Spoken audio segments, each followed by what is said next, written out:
first four commandments, and we sort of started the fifth commandment, but there's a lot we could talk about with that. So I'm going to kind of pick up there, and hopefully we can have some good discussions today. Quick refresher though with the fifth commandment. What is our teaching on the dignity of the human person?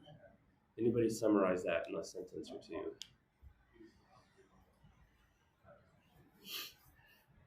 There's less of y'all today, so you put on the spot.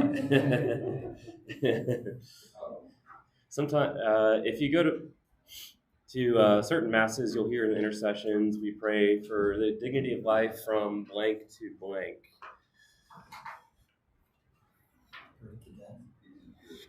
Close, okay.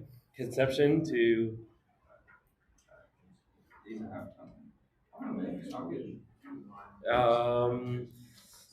close to natural death. All right, we pray for the dignity of life from conception to natural death. Okay, why those two specific phrases for our belief? What's special about conception and then saying natural death? Yeah. I'll take us to both. Conception, because that is that is the very start of you being human, where you have soul and your life is valued and acknowledged by God. And then natural death, because we pray that we all live a long life and that we succumb and get to the kingdom of heaven, not through violent means such as murder or accidental death, say maybe getting hit by a car, but a natural death of old age or a disease that God has planned for you. Okay, 95% there. Just on the natural death part, just a little bit we could add. Yeah. There you go. Yeah. We're going to talk about euthanasia. So not to take our own life early or have somebody take it early for us. Okay. And then another quick review. We said, as Catholics, we view the family as the fundamental unit of society, not necessarily the individual. What was the significance of emphasizing the family?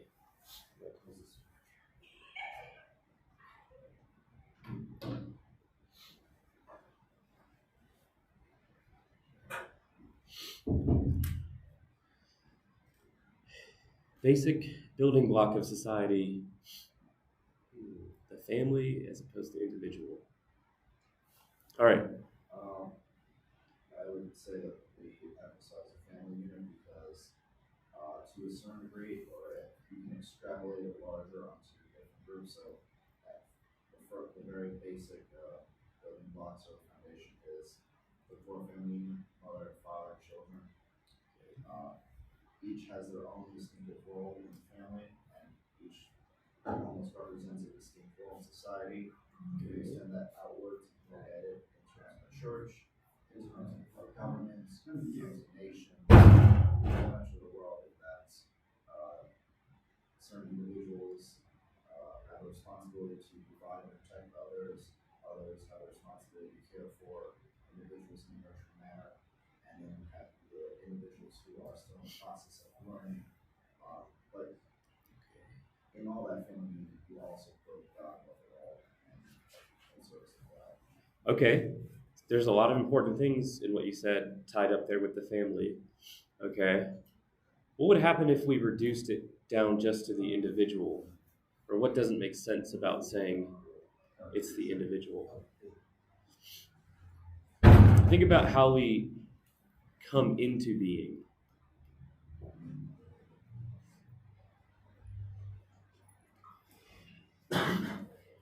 So if you think about it, right, the origin of every person is through the family, right? You have to have a mother and a father. And so the origin of every person, right, is other people. We're relational. We're born into a community of persons. And if you remember from last fall, we were talking about how we believe, anyway, that God designed the family as an image of the Trinity, as an image of himself, that as relational beings we're meant to love and to be loved. And that's like the highest fulfillment of the human person, is to be in relationship.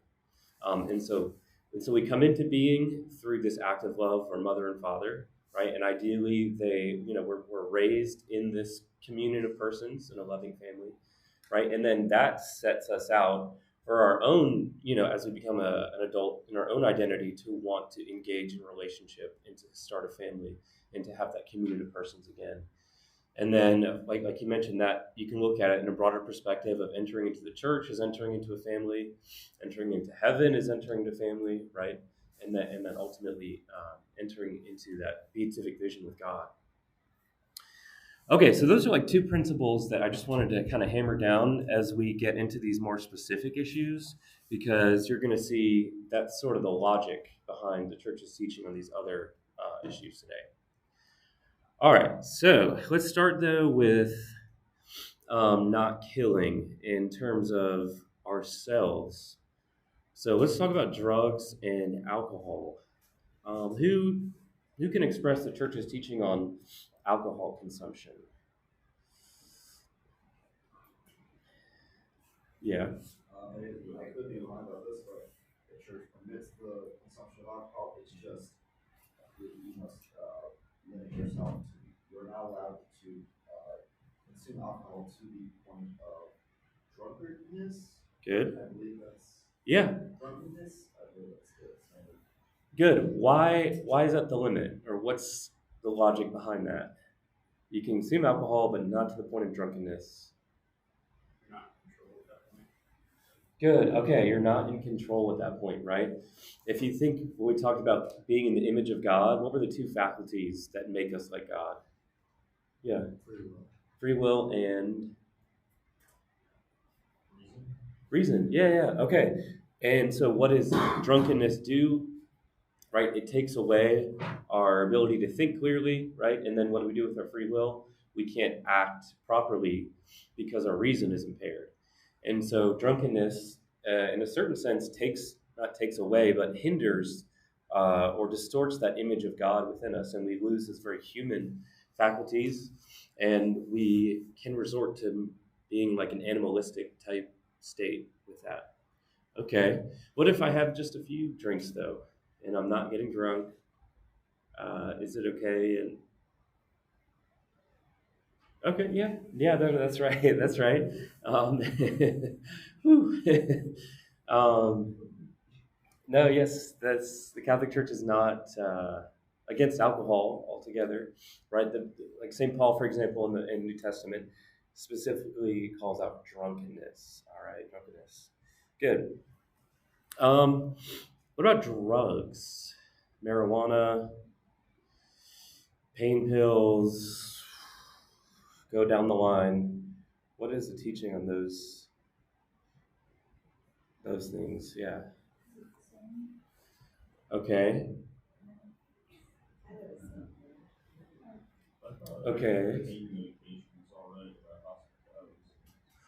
Okay, so good. Let's make our first distinction here between like a hospital setting and like a recreational setting, right? You're saying hospitality or hospital? No, the orders. Prescription. The whole Roman Catholic orders. Oh, okay. Yeah, let's go. Give your hand. Yeah, I was just gonna say it's bad for recreational purposes because at that point you're just like doing that as like a condition almost. So. Good. But is it okay for medical? Yeah, I think so. Yeah, good. Okay, we all types of drugs are used for medical reasons, but when it comes to recreational use, again, we're not supposed to distort our reason. So if we take some type of drug, right, that makes us high, where we can't think properly and make those informed choices, then it's like kind of like the same as alcohol in that circumstance. And maybe you could argue that there are some drugs that is not safe at any level. True. Yeah. Of course, heroin, methamphetamine, fentanyl, crack cocaine, all those things. Yeah. Now, some people will get kind of squishy when it comes to marijuana. But again, I guess I'd direct you back to the principle. Is it impairing your reason? I know there's different strains of marijuana that have been grown. Some are weaker, some are much stronger, some are more psychedelic. I've also heard people talking about more how marijuana can induce psychosis or paranoia in certain individuals. So you have to kind of use your conscience, right? Is this going to impair me? And also, too, is this opening me up to some type of potential mental disorder if I engage in this? Okay. All right. So I think last week we sort of began talking about some new technologies. So moving on from drugs and alcohol, which um, bring up new moral questions for us today as Catholics. So, does anybody remember what in vitro fertilization was? It's kind of like the first technology that kind of opened the door to a lot of others. So the baby being fertilized outside the body, Good. like take the egg, get sperm, fertilize it, freeze it, then reimplant it. Okay, perfect, Seth. Now, what? Why do you think the church would object to that? I think remember last week I was saying like when they started out, most clinics, fertility clinics, even probably today, there's couples who really want kids, right? They're obviously going to care about this child. So what's the concern here? Yeah.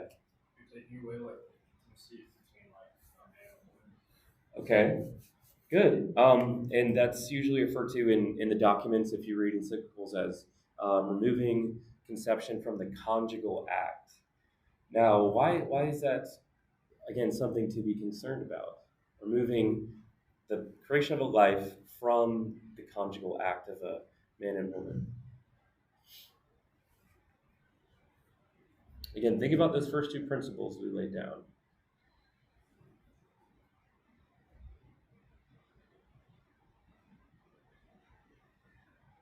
Yeah. It's not being done by the way of society. Okay. Well, okay. There's that. Right. God designed life to come about in a certain way. All right. True.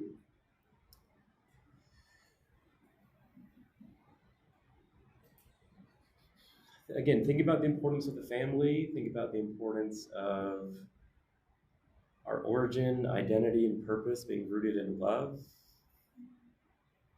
Turns it into a transaction There you rather go. than a form of unity. Yeah.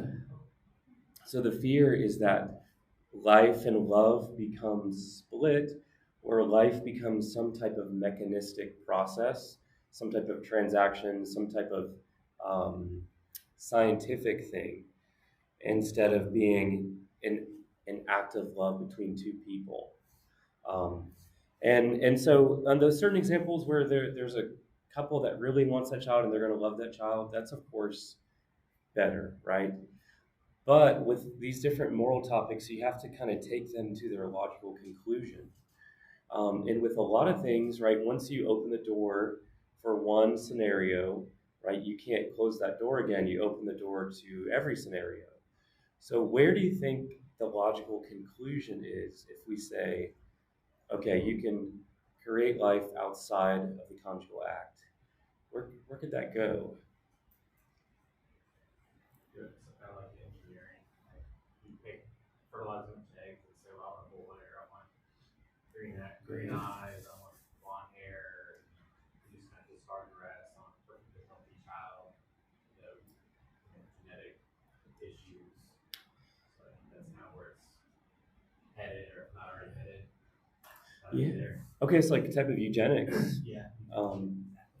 And you see that, I think, with sperm banks.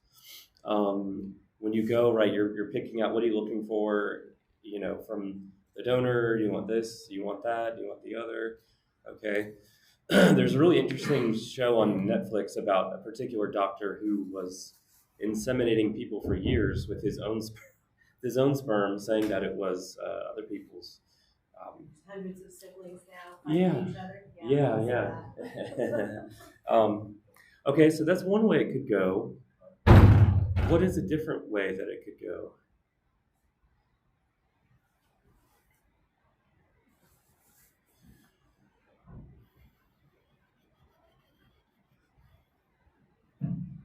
if it turns the child into a product of possession, then people can fight over it.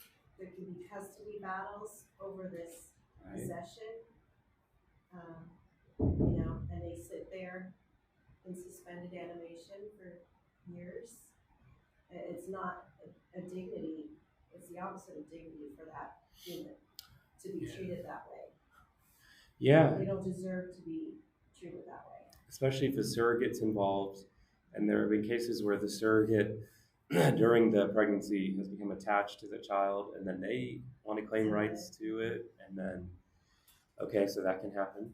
All right, so you see the doors kind of open, so let's explore this in a few different ways.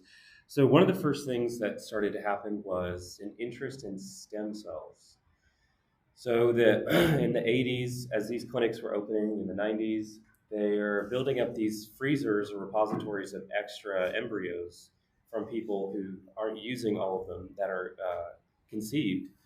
And so scientists began to take them, and the idea was at that very early stage, right, when you're 1 cell, 2 cell, 3 cells, 4 cells, right, those cells are like almost like blank, and they're gonna transform. I think that in a grown human, there's like 220 different types of cells. So those like really pluripotent cells can transform into any of the different types of tissue in the human body: heart tissue, bone marrow, brain tissue, whatever. And so the idea was, what if we use these leftover embryos that are frozen, and then in these different scientific experiments, kind of coax them along to see if we could develop them into different like target tissues or different tissue lines. And that would provide a means by which then people could have spare organs, which could be used in different therapies and things like that. Okay, that sounds good. You can see some interesting testimonies before Congress. Christopher Reeve, right, Superman, was a very big advocate of this. Michael J. Fox, a very big advocate of embryonic stem cell research. What would be our concern with it? It is to help people, right, Deacon? I mean, harvesting it just for that purpose, maybe. okay. Creating like a medical branch where people are creating these embryos for that reason, and you're actually just producing them just to use them as product. Good, right. Okay, so how does that fit, right, with the principle of each person being made in the image and dignity of God, right? It doesn't really align with that because we're using it as like a product in scientific research where that embryo is going to die, right? They have to rip it apart to get those individual cells. So there's nothing for that individual life. That life is killed in the experiment.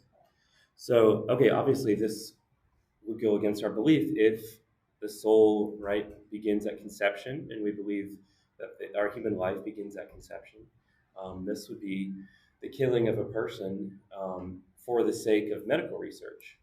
And we've seen that happen in history before, and I don't think any of us are okay with stuff like the Nazis did, right, with eugenics and Margaret Sanger and things like that in the 20s. There's a good distinction, though, that there has not been much success with embryonic stem cell. They thought it would be very successful, but it turns out they can't really control those cells very well, and they were using them, and like people were like growing teeth inside underneath their skin, or like the things were happening that weren't supposed to happen. But it's been very successful using adult stem cells, which there's no harm in. Like you can get stem cells from your own mouth or from an organ in your own body, and they can grow something for your own benefit. So your own body is making something for you, and there's nothing sinful in that. And so adult versus embryonic. Yeah. And that's another good point. That another principle we could lay down is that very often we'll see there's like a temptation to use technology for some type of gain. But at the same time, it's interesting that God also gives us moral ways of achieving a lot of the same things.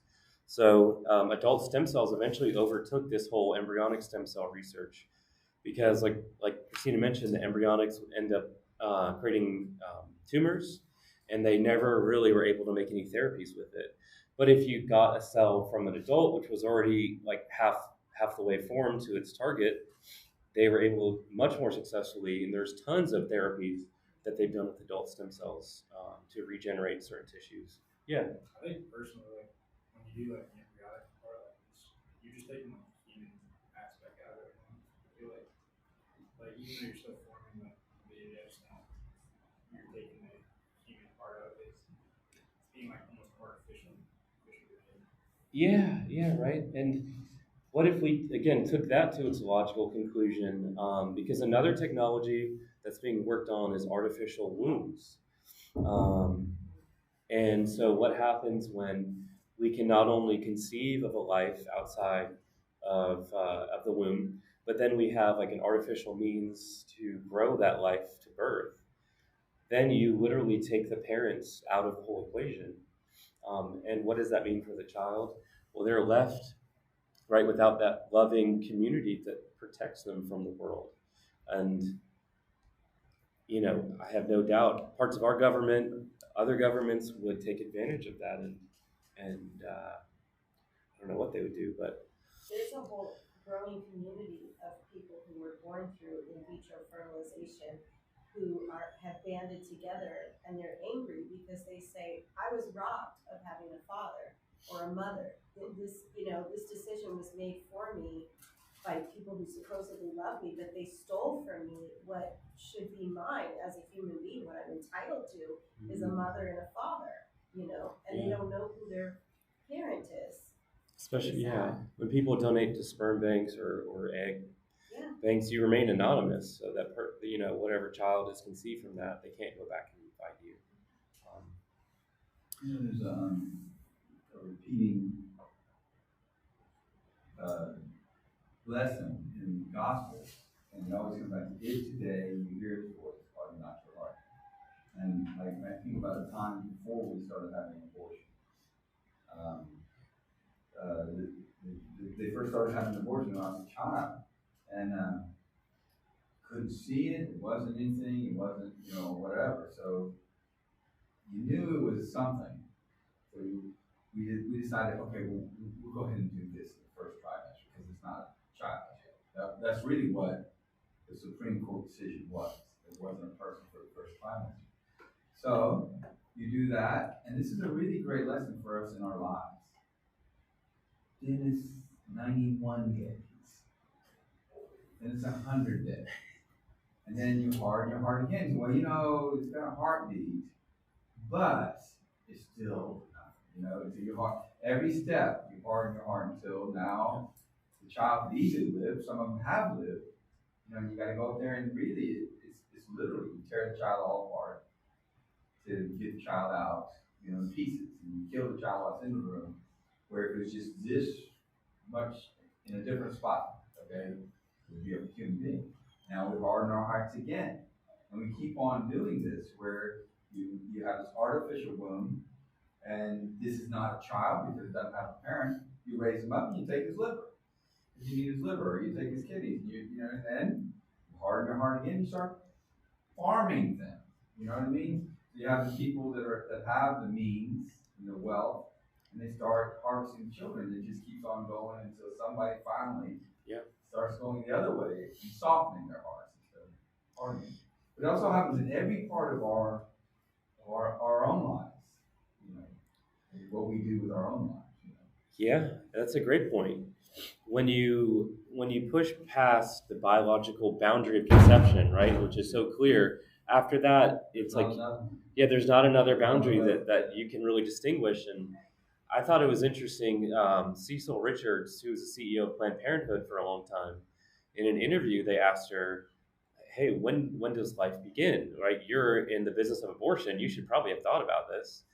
And her response was, "Life begins. It's different for everybody, and my life began when my kids were born. That's when my life took on meaning for me." Whoa! What does that mean? Abortion is science. I mean, it's a science.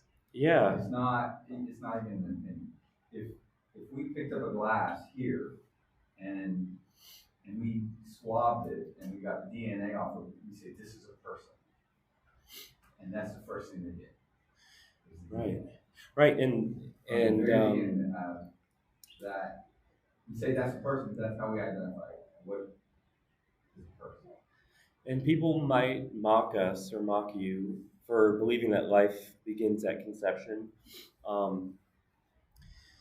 But you again have to think about it. We talked a little bit about the clash between the Catholic worldview and like the Darwinian materialist worldview back last semester, right? And right, they claim that there is no soul, you're just matter, right? Matter in motion, or atoms in the void, or whatever.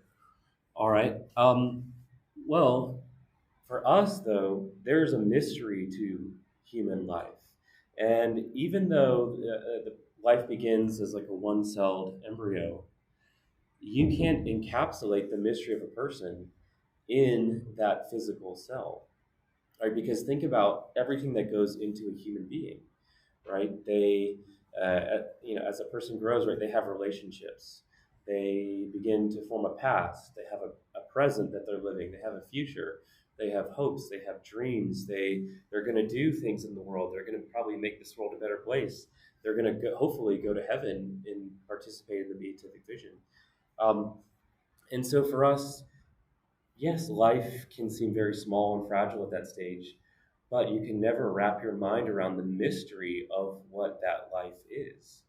And I think, can't remember if I talked about post-abortion stress syndrome, but a lot of women and men struggle afterwards because that sort of haunts them, right? At one level, it seems so simple, right? It's just ending of this early life. They probably didn't see anything. But on another aspect of it, they can never fully wrap their mind around what that and who that life was and would have been.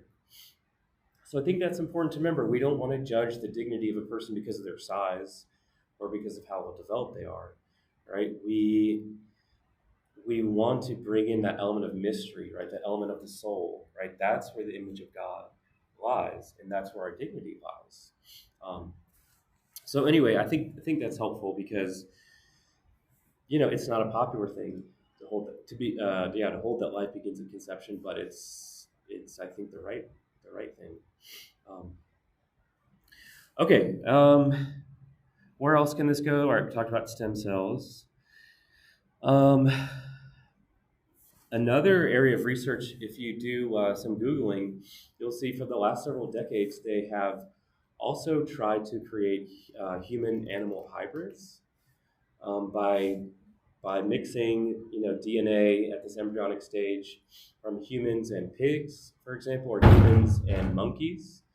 And so that's something that doesn't get talked about a lot, but it is something that's been worked on in the background, different laboratories for a long time now.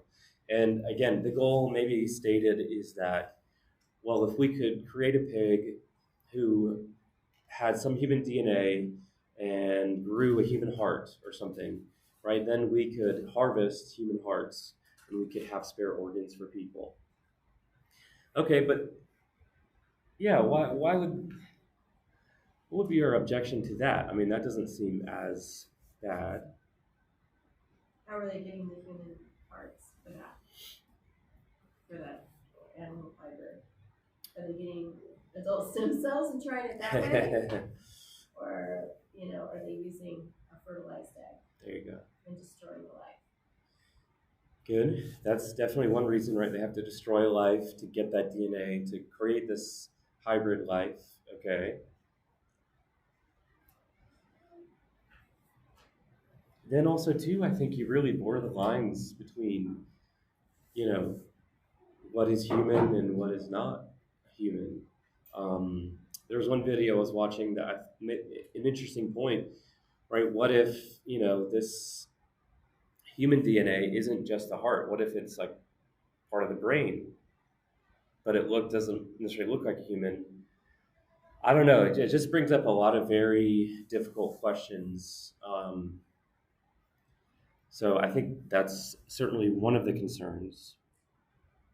Other things that they've done with this, This I do find quite disturbing.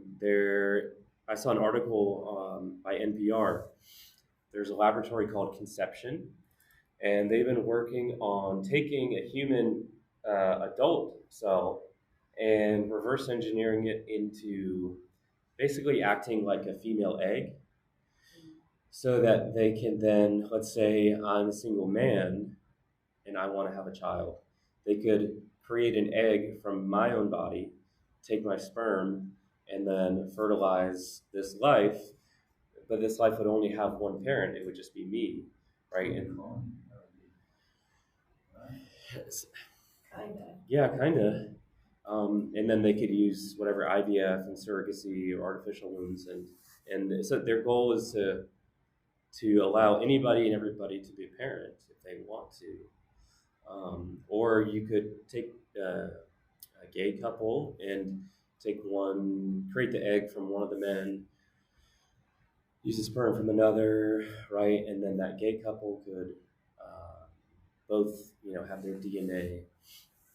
Now, I don't know if this will work, but certainly, right, they're working on it, and the technology is going to be getting better. There's also, instead of a one-parent child, there's also three-parent children where they take DNA from three people and then put them all together at that embryonic stage. And this, I believe, there was a doctor in China, I think, that actually brought one of these lives to birth. And so there's already been a first three-parent child that's been born. Seth mentioned sort of like eugenics. This is also a whole other movement entitled Designer Babies. I don't know if you've ever run across any articles like this. But as we map the human genome more, right, and with IVF, you have the embryo outside the body. You can go in and you can play with the genes. And so the first uses, they were talking about just knocking out these sort of like simple genetic diseases that don't require a lot of gene editing. But of course, as things get better, right, there's other people talking about, well, we could, once we map, let's say, the genes that relate to obesity, right, we could eliminate obesity. Or different phenotypes, right? You could pick a certain eye color that you would want from the child, or certain skin or hair color, or certain other qualities, which, the door is open to. So I'll pause there for a second. Any thoughts on any of that? I think we all see that would be morally wrong, but just curious if anybody's got any thoughts.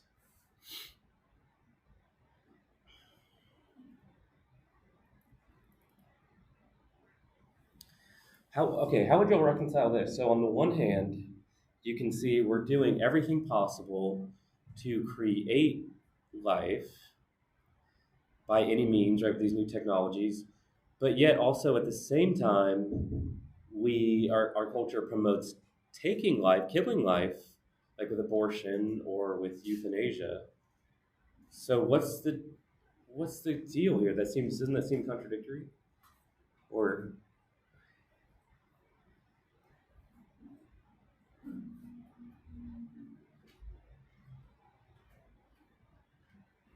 we want to create life by any means and take life by any means.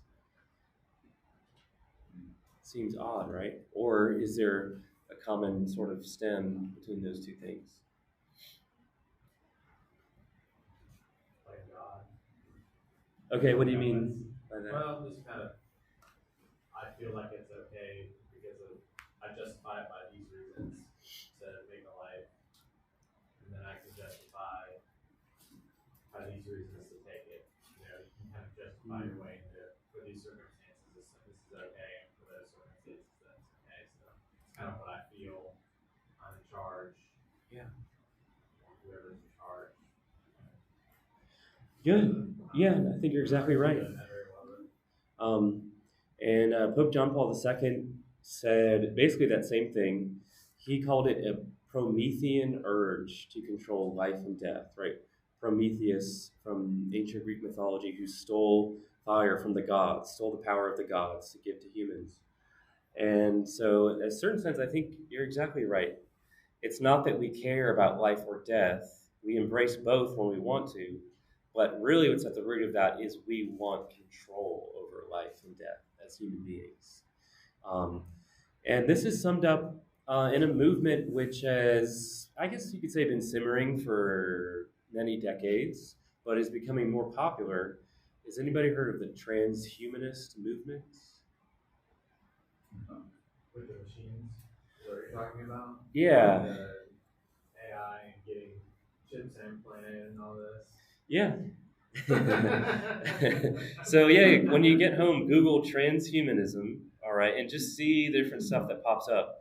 So trans from the Latin preposition like across, right? So transhumanism is basically a whole movement saying, as human beings, we're in this state of evolution, right? Where we're going to cross this threshold of all the biological barriers that have been placed in our way. So like suffering, for example, death, boredom, whatever, access to information, you name it, all the things that we struggle with, like as human beings. But we're going to cross this threshold and we're going to reach eventually, with the help of technology, a post-humanity. And that post-humanity will be us having transcended all these things, even death itself. And so it's really interesting that, like, from merging human beings with computers, with AI, with they believe that they can take consciousness and translate it into other machines. So, like, your consciousness could stay alive even after your body dies. To whatever nanotechnologies within the body and cells for different, biological therapies to enhance you or to regenerate you, whatever you name it, fill in the blank. But in a certain sense, it's really the logical conclusion of a lot of philosophies which don't believe in the transcendent, and so, or don't believe in the afterlife. And so the goal is to make that afterlife here on earth, and where we'll be able to live forever. We'll be able to control nature in every regard. We'll transcend every barrier, right? And then we'll have this post-human age. So I know that sounds weird, but trust me, just go home, Google that, and see all the stuff that is coming out related to that topic. So a lot of these things, I would argue, fit within that movement. They make sense, right? If that's the goal, right, then you want to control every aspect of reproduction, life, death, whatever, fill in the blank. Okay, as Catholics, right, this is completely antithetical to our beliefs, right? This stage, if there is a transitory stage, is right, this valley of tears leading hopefully towards heaven, right? Heaven is is supposed to be the post-human age, right, where we live forever with God, right? But we have to die. We have to go through the testing, right? The gold in the furnace, the purifying of this life, right? For us then to be in that beatific vision with God. And so something, ideology that wants to keep us here on this earth forever, right, is totally antithetical to our beliefs as Christians. Now, why am I talking about all this? Well, I just want you to be aware, because as technology gets better and better and better, right, we're living in a society that's going one direction, right, and our beliefs are in the opposite direction. And so how do we function? How do we live together in a society that's so antithetical? Our beliefs are so antithetical to each other. That's going to be a really difficult thing. I'm sort of scared of what that might look like, but I don't know. Certain people in the church have said that we have to be ready for new persecution, like Christians in older days, older centuries. So just so that's on your radar. Okay, any comments on any of that?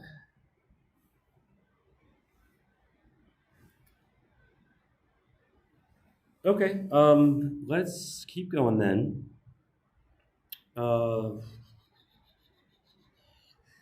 And let's talk about the last couple life issues I have here: abortion, death penalty, physician-assisted suicide, and just war, which we've kind of touched on these topics, but okay, abortion. What are some of the common, I guess you could say, attacks that we might face if you have to defend your belief to somebody about abortion? Right. Okay. So is that where you're Yeah. asking, like, someone's raped or, Good.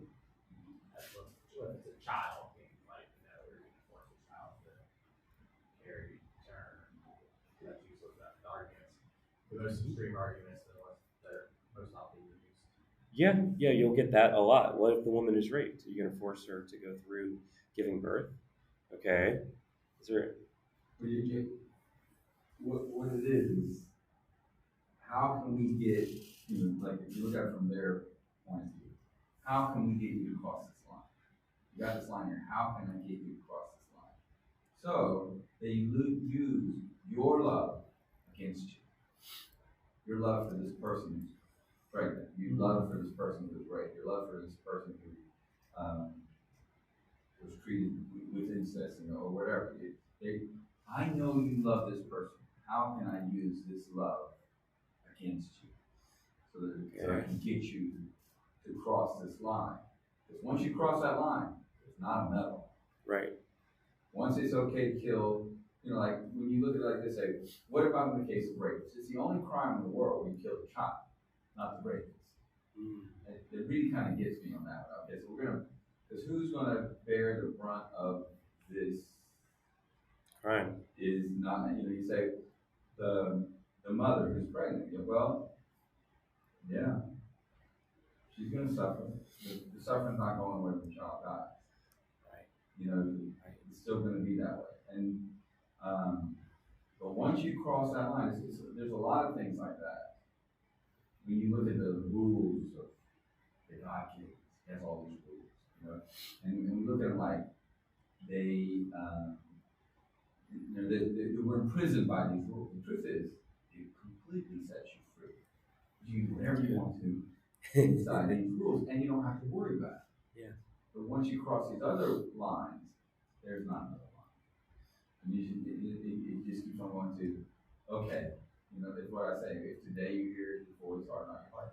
And every time you keep hardening your heart, before you know it, where we are now, it's killing you. Yeah. And for a long time, I would find that people would say, well, that slippery slope analogy just uses a fallacy.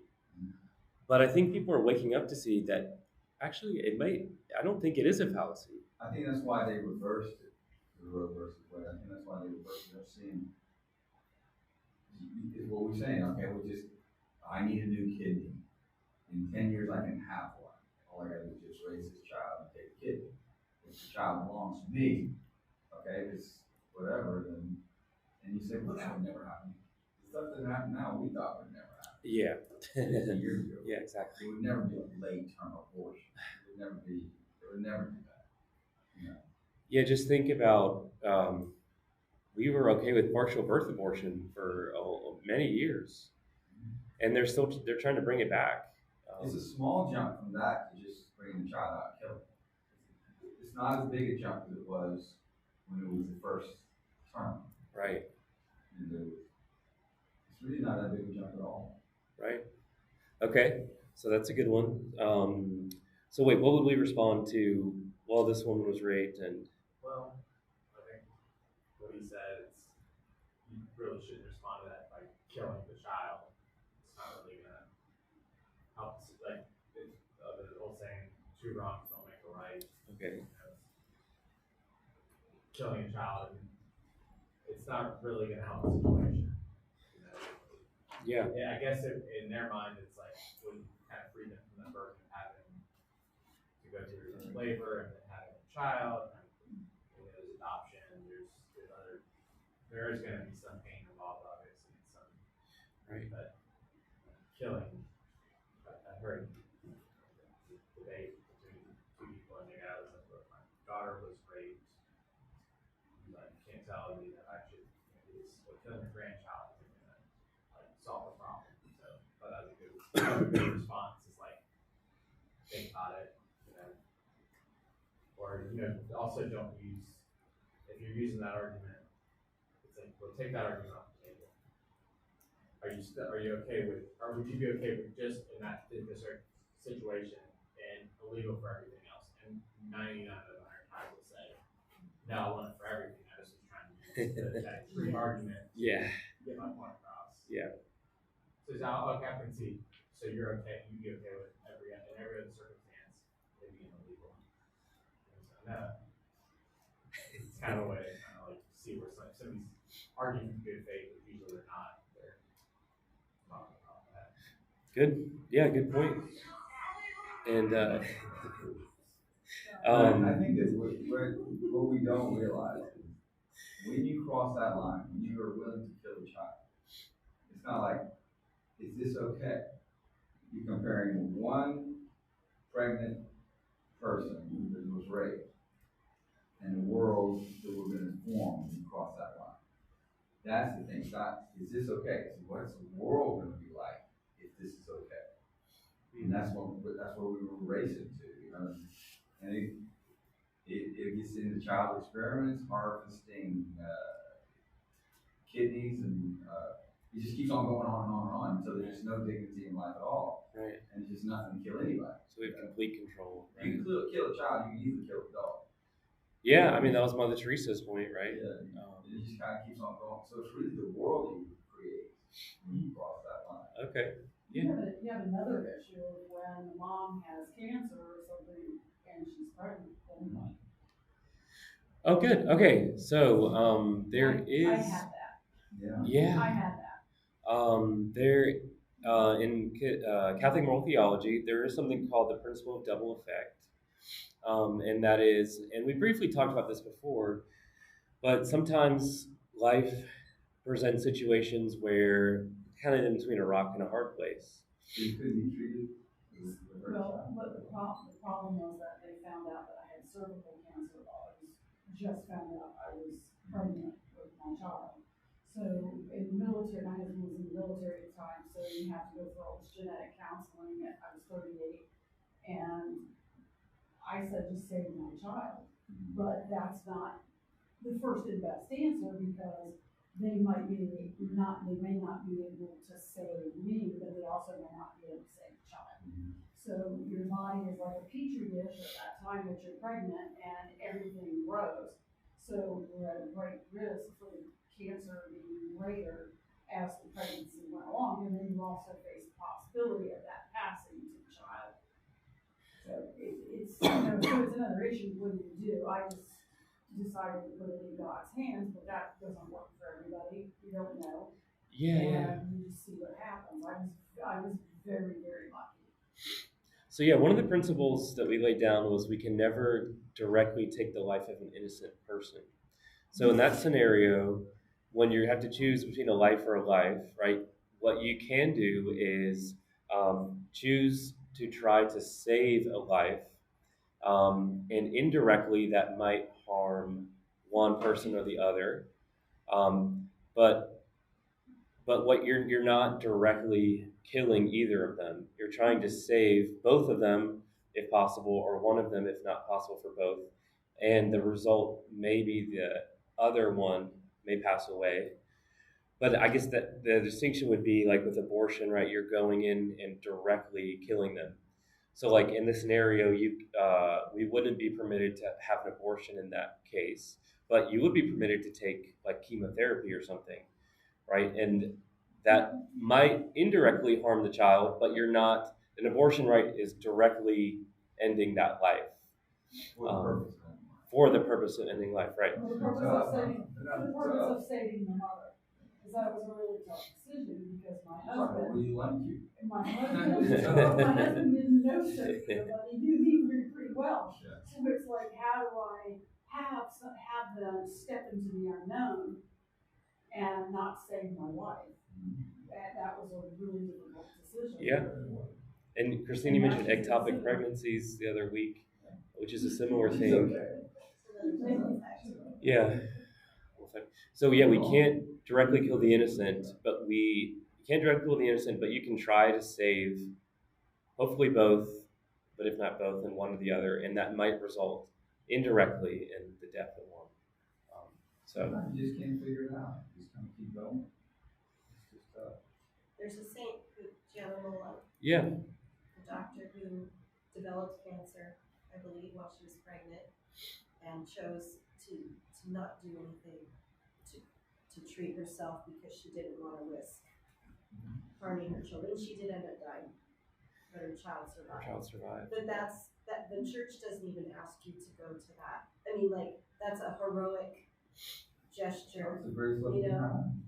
But yeah, I mean, to sacrifice yourself for another is also, there's no greater love. Very act of love, yeah. But what if by doing nothing both die? What if the cancer comes out so early in the pregnancy? Because a lot of times children can be taken out of the womb from a very early stage now.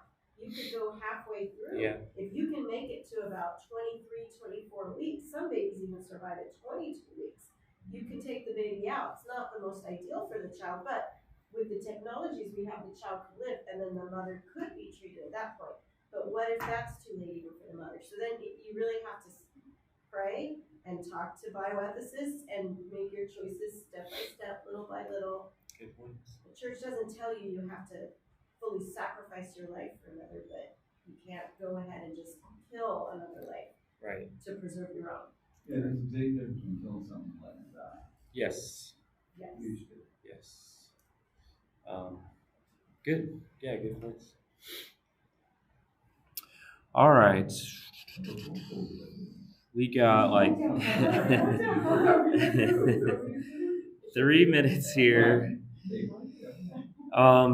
3 minutes. So I think the best thing would just be to make the point that whether we're talking about a scenario like that or somebody who's very sick and on their deathbed and in a lot of pain, or we're in a war, right, where we're trying to defend ourselves and stop the death of human beings, right? All the principle behind it is all the same, right?